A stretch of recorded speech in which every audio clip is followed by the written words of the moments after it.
আজকে আলোচনা করব কার্যসিদ্ধি ঠিক কত দিনের মধ্যে হবে।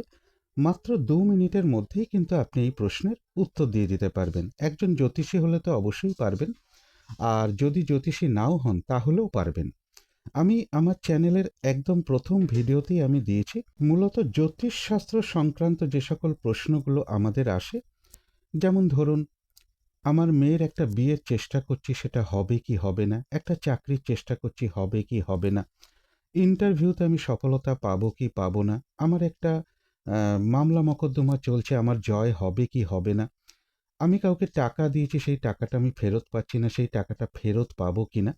এই ধরনের প্রশ্ন কিন্তু আমাদের কাছে অনেক সময় আসে। তো সেটা একজন জ্যোতিষী না হয়েও আপনি কিন্তু বলে দিতে পারবেন অতি সহজেই। আমার চ্যানেলের একদম প্রথম ভিডিওতেই আমি দিয়েছিলাম যে এই ধরনের যদি কোনো প্রশ্ন আসে এবং সিস্টেমটা কি আছে, অবশ্যই আমি সেই ভিডিওতে দিয়ে দিয়েছি। সেটা মাত্র ১ মিনিটের মধ্যে তাকে বলে দিতে পারবেন যে আপনার কার্যটা সিদ্ধি হবে কি হবে না।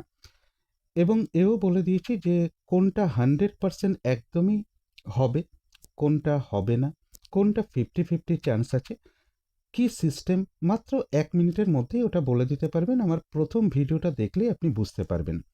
এবার যখন আপনি পুরো কনফার্ম হলেন যে হ্যাঁ, যে জাতক বা জাতিকা আমাকে প্রশ্নটা করেছে সেটা 100%ই হবে, মানে হওয়ার চান্সই 100%, তখনই দ্বিতীয় প্রশ্নটা চলে আসে যদি হয়। যেমন ধরুন, কেউ বলল আমার একটা চাকরি হবে কি? প্রশ্নের উত্তর যখন 100% হ্যাঁ হলো, তখনই প্রশ্ন চলে আসে তাহলে কত দিনের মধ্যে হবে। তো আজকে কিন্তু আমি সেই বিষয়টাই আলোচনা করছি। মাত্র ২ মিনিটের মধ্যেই আপনি বলে দিতে পারবেন। একটা উদাহরণের মাধ্যমে আমি জিনিসটা বলার চেষ্টা করছি। এবং এটা করতে যেটা আপনার লাগবে সেটা হচ্ছে জন্মকালীন আপনার যে কুণ্ডলী আছে, মানে জন্ম কুণ্ডলী যেটা আছে, হরোস্কোপ আছে, সেটা একটু প্রয়োজন হয়ে পড়বে ১ মিনিটের জন্য। কি না, জন্মকালীন আপনার হরোস্কোপে রবি কোন নক্ষত্রে অবস্থান করছে। এবার যেদিন কেউ আপনাকে প্রশ্নটা করলো, তার সিস্টেমটা কি আছে আমার প্রথম ভিডিওতেই আমি বলে দিয়েছি। তো যখন আপনি জানতে পারলেন যে হ্যাঁ 100%ই কাজটা হবে, তখন আপনাকে কি করতে হবে, তার ডেট অফ বার্থ, যদি টাইম থাকে টাইমটাও নিয়ে নিতে পারেন, এবং তার জন্ম কোথায় হয়েছে সেটাও আপনি নিয়ে নিতে পারেন। এখন বিভিন্ন জ্যোতিষের অ্যাপ আছে, যেমন অ্যাস্ট্রোসেজ কুণ্ডলী আছে, তারপরে জ্যোতিষ অ্যাপ আছে, এভাবে বিভিন্ন ধরনের জ্যোতিষ অ্যাপ কিন্তু আমাদের আছে, যেটা আমরা মোবাইলের মাধ্যমে আমরা কিন্তু খুব সহজেই আমরা বের করে ফেলতে পারি। যদি কারো জন্মকুণ্ডলী থাকে তাহলে তো আর কোনো কথাই নেই। আর যদি আপনাকে জন্মকুণ্ডলীটা বের করতে হয় তাহলে তার নামটাকে প্রেস করুন, ডেট অফ বার্থটা প্রেস করুন, যদি টাইম থাকে টাইমটাও প্রেস করে দিন, আর যে সময় তার জন্ম হয়েছে টাইম সেই জন্মস্থানটাও প্রেস করে দিন। তারপরে ক্লিক করার পরে দেখবেন আমি এখানে একটা অ্যাস্ট্রোসেজ কুণ্ডলীর মাধ্যমে মানে একটু বোঝানোর চেষ্টা করব বা বলার চেষ্টা করব।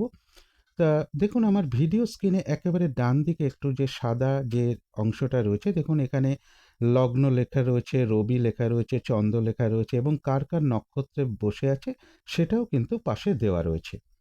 এবার আমাদের যেহেতু ২৭টা নক্ষত্র নিয়েই মূলত আলোচনা করা হয়, সেই ২৭টা নক্ষত্রের নাম কিন্তু আমি একদম বাম দিকের তলায় যে সাদা অংশটা আপনারা দেখতে পাচ্ছেন, ১ থেকে ২৭টা যে নক্ষত্র, মানে অশ্বিনী থেকে শুরু করে রেবতী পর্যন্ত নক্ষত্রের নামগুলো আমি দিয়ে দিয়েছি, যাতে আপনাদের বুঝতে সুবিধা হয়।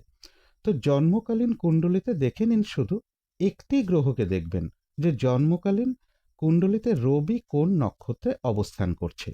এবার যেদিন আপনাকে কেউ প্রশ্ন করেছে এবং তার উত্তরটা এসছে হ্যাঁ হবে, সেই দিনেরই একটা আপনি তাৎকালিক সেই আপনি যে কোনো হরোস্কোপ অ্যাপ থেকে, একটা অ্যাস্ট্রোসেস থেকে করতে পারেন, জ্যোতিষ অ্যাপ থেকে করতে পারেন, বিভিন্ন জ্যোতিষের অ্যাপস আছে। তো সেখানে ঠিক সেমভাবে যেভাবে আপনি জন্মকুণ্ডলী প্রেস করেছেন, যে তারিখটায় আপনাকে প্রশ্ন করেছে সেই তারিখটা বসিয়ে দিন, এবং যে সময় প্রশ্ন করেছে সময়টাও বসিয়ে দিন, এবং যে স্থানে প্রশ্ন হয়েছে অর্থাৎ আপনি যে স্থানটায় বসে আছেন সেই স্থানটার নাম আপনি দিয়ে দিন। ধরুন আপনি কলকাতায় রয়েছেন, কলকাতা দিয়ে দিলেন, আপনি ব্যাঙ্গালোরে আছেন, ব্যাঙ্গালোর দিয়ে দিন, আপনি আসামে আছেন, আসামে দিয়ে দিন। এইভাবে প্রেস করার পরে তাৎকালিক যে হরোস্কোপটা আমাদের বেরিয়ে আসবে, যেটাকে গোচর বলা হয়, বা আমাদের যে কারেন্ট যে হরোস্কোপ, তো সেইটা কিন্তু আপনার সামনে বেরিয়ে আসবে। এবারে আপনার কাজ হলো জন্মকালীন দেখে নিন যে জাতক বা জাতিকার যে জন্মকুণ্ডলী তাতে রবি কোন নক্ষত্রে ছিল, আর আজকের তারিখ দিয়ে আপনি যে কুণ্ডলীটা তৈরি করলেন, মানে জাস্ট এখনকার গ্রহ পজিশন যেটা আপনি বের করলেন, তো সেখানে দেখুন আজকে চন্দ্র কোন নক্ষত্রে অবস্থান করছে। একটা উদাহরণের সাহায্যে আমি বলে দিচ্ছি। আমি এখানে একটাই হরোস্কোপের মাধ্যমে আপনাকে বলে দিচ্ছি। মনে করুন আমার ডান দিকে যে সাদা অংশটা রয়েছে, যে সাদা ভিডিও স্ক্রিনে দেখতে পাচ্ছেন, যে এটা রবি ধরুন শতভিষা নক্ষত্রে রয়েছে। মনে করুন এটা তার জন্মকালীন সময় রবি শতভিষা নক্ষত্রে ছিল। এবার ধরুন আপনি আজকের তারিখ, ডেট, মাস বা বছর দিয়ে যে কুণ্ডলীটা এখনকার যে গ্রহের পজিশনটা বের করলেন, আমি একটা দিয়ে উদাহরণ দিয়ে দিচ্ছি, আপনারা বুঝে নেবেন। তো মনে করুন এখানে চন্দ্রের পাশে ধরুন কৃত্তিকা নক্ষত্র রয়েছে, লেখা রয়েছে কৃত্তিকা নক্ষত্র। তো এখন যেটা আপনাকে করতে হবে, যে আজকের ডেটে চন্দ্র কৃত্তিকা নক্ষত্রে রয়েছে, আর জন্মকালীন ধরুন কারোর হরোস্কোপে রবি শতভিষা নক্ষত্রে রয়েছে। এখন দেখুন বাম দিকের ঠিক তলায় 1 থেকে 27 পর্যন্ত নক্ষত্র লেখা রয়েছে, প্রত্যেকটা নক্ষত্রের নাম্বারও লেখা রয়েছে। যেমন ধরুন 1 নম্বর অশ্বিনী নক্ষত্র, 2 নম্বর ভরণী নক্ষত্র, 3 নম্বর কৃত্তিকা নক্ষত্র, এইভাবে লেখা রয়েছে। তাহলে এখন দেখুন শতভিষা নক্ষত্র কত নাম্বার নক্ষত্রে পড়ছে। তাহলে দেখুন এখানে শতভিষা নক্ষত্র আপনার এখানে পড়ছে 24 নাম্বার নক্ষত্র। আর মনে করুন এখন যে কারেন্ট ডেট অফ বার্থটা প্রেস করার পরে আপনি দেখলেন, এটা উদাহরণ হিসাবেই আমি বলার চেষ্টা করছি। মনে করুন চন্দ্র কৃত্তিকা নক্ষত্রে রয়েছে, তাহলে কৃত্তিকা নক্ষত্রের নাম্বার হচ্ছে 3। এইবার 3 থেকে, মানে জন্মকালীন রবি যে শতভিষা নক্ষত্রে অবস্থান করছিল, সেই শতভিষা নক্ষত্র থেকে কৃত্তিকা নক্ষত্র পর্যন্ত, অর্থাৎ আজকের কারেন্ট ডেটে চন্দ্র যে নক্ষত্রে অবস্থান করছে সেই নক্ষত্র পর্যন্ত আপনি গুনুন। তার মানে শতভিষা নক্ষত্র হচ্ছে এখানে 24 নাম্বার নক্ষত্র। তাহলে 24, 25, 26, 27, 27টাই নক্ষত্র। তারপরে দেখুন 1, 2, 3, তাহলে আসলো কত? 7 নাম্বার, অর্থাৎ 7 সংখ্যা হলো। এরপরে দেখুন আমার ভিডিও স্ক্রিনে যে হলুদ যে স্ক্রিনটা রয়েছে আমার এখানে, এখানে দেখুন 1 এর নিচে 27 লেখা রয়েছে, 2 এর নিচে 180 লেখা রয়েছে, 3 এর নিচে 20 লেখা রয়েছে। তো এইভাবে যখন আপনার এসছে 7, তাহলে দেখুন 7 এর নিচে আছে 180 দিন। তাহলে 24, 25, 26, 27, 1, 2, 3, অর্থাৎ 7 এসছে। ঠিক 7 এর নিচে যেহেতু লেখা রয়েছে 180 দিন, অর্থাৎ আপনার কাজ 180 দিনের মধ্যে হবে। এবার আপনি এটাকে মাস কনভার্ট করে নিন, অর্থাৎ মাস 6 মধ্যেই আপনার কাজটা হয়ে যাবে।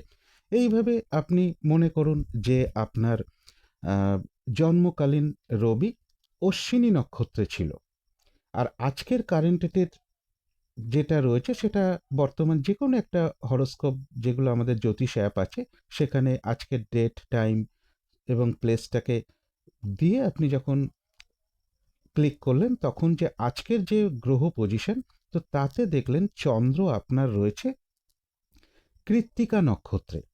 তাহলে জন্মকালীন রবি ছিল অশ্বিনী নক্ষত্রে, আজকের ডেটের চন্দ্র রয়েছে কৃত্তিকা নক্ষত্রে।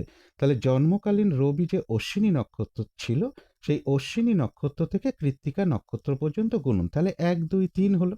দেখুন 3 এর নিচে লেখা রয়েছে 20 দিন, অর্থাৎ আপনার এই কাজটা 20 দিনের মধ্যে সফল হবে। এইভাবে আপনি মাত্র 2 মিনিটের মধ্যেই কিন্তু কাউকে বলে দিতে পারবেন যে আপনার কাজ কত দিনের মধ্যে সিদ্ধ হবে। তো এরকম অনেক নতুন নতুন আমি ভিডিও নিয়ে আসার চেষ্টা করব অবশ্যই। তো শেষ করার আগে কালী মায়ের কাছে প্রার্থনা করি, আপনাদের সকল দিক থেকে মঙ্গল হোক, সকল দিক থেকে ভালো হোক, এই শুভ কামনা রেখে আজকের মতো এখানেই শেষ করছি।